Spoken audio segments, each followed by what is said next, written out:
everybody, Frank Valkyrie. Welcome to the channel. How you doing today? We're doing an Italian edition of our videos here. I am in my hometown, visiting the family, spending time with my family. I grew up here. Still enjoying it very much. It's a beautiful place where I grew up. So anyway, we got to keep going. A lot of you asked me to cover the news about Alex Jones. And this is another defamation case that just part of it came to an end. And we're discussing it a little bit, the articles. Of course, most people are familiar with Alex Jones. He started out as a more like, alternative media source. And in the beginning, almost seemed like a kind of, a legit guy. I used to follow him as well, but as time went by, it started to become more and more conspiratorial to the way where it's unfortunate that a lot of people side with, like you start to go so deep in the rabbit hole that you start to entertain notions of like flat earthing or all kinds of other crazy stuff. And even though some stuff perhaps might have been in line with a possible truth, a lot of things just started to go berserk. Obviously, everybody remembers the meme of the before and after those kind of supplement that he sold at one time, where there's literally no signs of change apart from some colors on the skin. Anyway, this is about the Sandy Hook defamation case.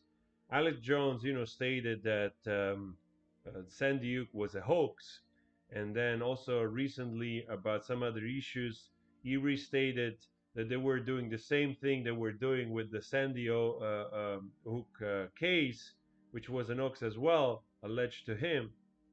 And the family of the victim are suing him. Um, I mean, honestly, I don't know what to tell you, man, because it feels like this guy just went too deep in the madness of his own creation. He just went too deep into this sort of caricature of his character, unfortunately, and he just lost it. In order to appeal to, let's say, the hardcore, I don't know, like Second Amendment lovers, gun at all cost kind of people, without questioning anything, he just ended up being this sort of like bizarre creation of himself, to the point where he alleged, the wrong, the Sandy Hook school shooting, um, and frankly, is paying the consequences for that. He's gonna pay already $4 million. I just briefly recap here for you. Um, for years, Johnson, bombastic far-right provocateur, ranted to millions of followers that the 2012 Sandy Hook Elementary School shooting was a hoax. The children were not ill, but the parents were crisis actor in an elaborate ruse for forced gun control. The parents of 6-year-old Jesse Lewis are seeking at least $150 million in defamation trial brought against a prominent radio host. Man, this guy is so screwed up. It's unreal. And you see him here that I was reading about. This is the moment basically he realizes that his lawyers, by accident, sent all entire like bunch of texts from his phone to the lawyers of the victims, and it's just insane. Mark Benson, a lawyer for the plaintiff, presented a text message about Sandy Hook that Bankston say came from Jones' cell phone. Do you know where I got this? Bankston asked Jones. No, Jones replied. Bankston explained, 12 days ago, your attorney messed up and sent me an entire digital copy of your entire cell phone with every text message that you have ever sent for the past 2 years, and when informed, did not take any step to identify it is privileged or protected. In a pre-trial deposition, Joe had testified under oath that he had searched his phone for text messages about Sandy Hook in preparation for the trial and found none. This is how I know you lied to me when you said you didn't have any text messages about Sandy Hook, Paxton told Jones. Did you notice? Jones said he did not, and that he had given his phone to his attorney. I guess this is your Perry Mason moment, he added. You know what perjury is, right? Benson had it. Yes, I do, Jones replied. I mean, I'm not a tech guy. The dramatic exchange came during cross examination of Jones on the second day of this testimony. So, this is insane, man. This is wild.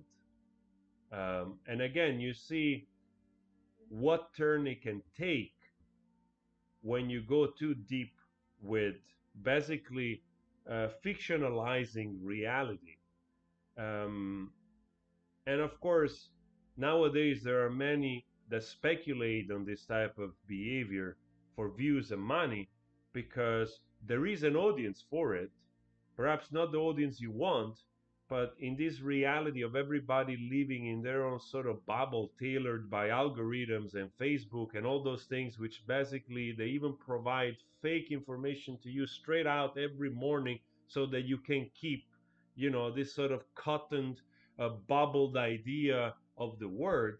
This is what happens. This is the downside of it.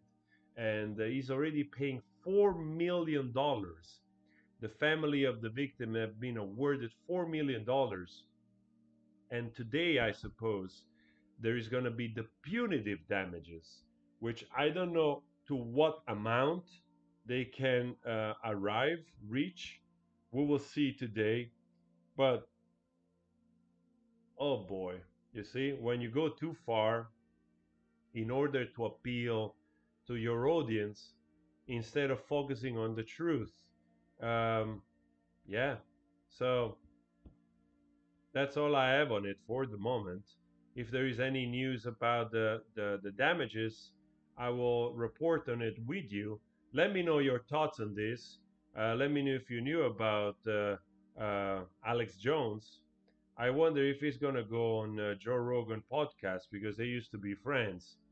But I suppose also Joe Rogan, for a period, kind of distantiated himself from this character. Anyway, guys, I wish you a lovely day. Always spread love and stay sane, stay cool, drink your water. Ciao.